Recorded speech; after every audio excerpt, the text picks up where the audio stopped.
Greetings, Culturians. Welcome back to the channel. We've got some interesting news. Happy birthday, Star Trek. I bet you don't even know how old they are. In fact, there's 2 birthdays for Star Trek that I think a lot of people are overlooking today. So here's a real quick video to get you caught up. Here we go. Now, before we get started, quick reminder, you're going to want to double check that you're still subscribed to the channel. You don't want to miss anything, and especially news like this. Happy 56 years, Star Trek. That's right. 56 years ago today, Star Trek premiered on NBC, launching a cultural phenomenon only made possible by Lucille Ball. That's right. This show would not have existed without I Love Lucy. And at the same time, 52 years ago today, Star Trek the Animated Series went live on TV. That's right, the show, the original series that didn't quite get as far as it needed to, started, and we all were better for it. So, on September 8th of 1966, television history was made.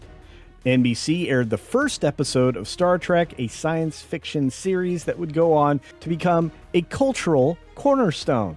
That's right. The episode titled The Man Trap introduced viewers to the Starship Enterprise with a diverse crew led by Captain James T. Kirk, First Officer Spock, Dr. Leonard McCoy, Bones, of course, created by Gene Roddenberry, and basically giving us the first trilogy in science fiction, or at least at the time anyway. The Man Trap itself was centered on a shape-shifting creature that drained salt from human bodies, posing a deadly threat to the Enterprise crew. While not the first episode filmed, it was the 6th one, actually. It was chosen as the premiere for its action-driven plot and Monster of the Week appeal, which is something I always enjoyed, seeing Kirk wrestle with a monster of some kind, even if it was a lady. NBC hoped that would be the hook and get viewers interested. The episode set the tone for Star Trek's blend of adventure, philosophical dilemmas, and character-driven storytelling, making those 3 men, James T. Kirk, McCoy, and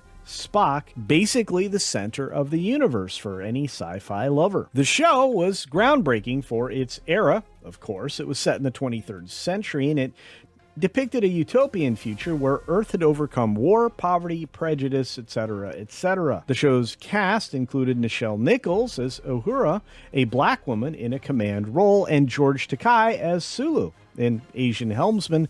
That was revolutionary for 1960s. In fact, it became more commonplace and accepted in the 1980s, and you saw many films from the late 70s through the 90s portray various iterations of the Star Trek crews. Now, despite its success in modern times, it wasn't so much the case back in '66. In fact, the show aired from '66 to '69, facing schedule challenges, budget constraints, and a constant shift in when it actually showed up on your screen. The show was canceled on September 2nd of 1969 after 3 seasons, 79 episodes in all, and much to the dismay of the small but passionate fan base at the time.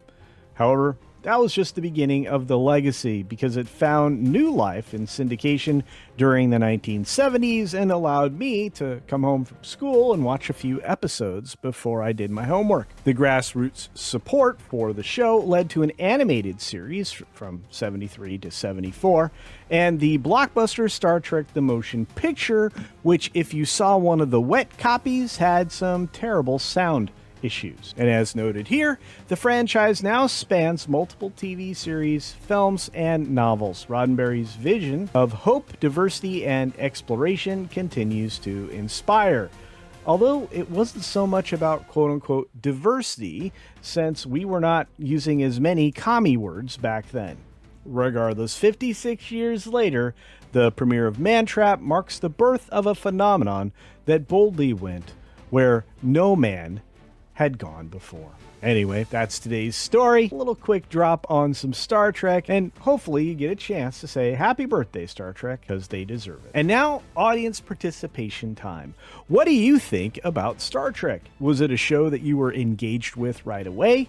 Were you old enough to have seen the premiere? Or are you about my age and only became familiar once it reached syndication? Let me know your thoughts about Star Trek in the comments section below. And as always, be sure sure to take care of yourself, take care of others, and until next time, see ya! Probably watching Star Trek.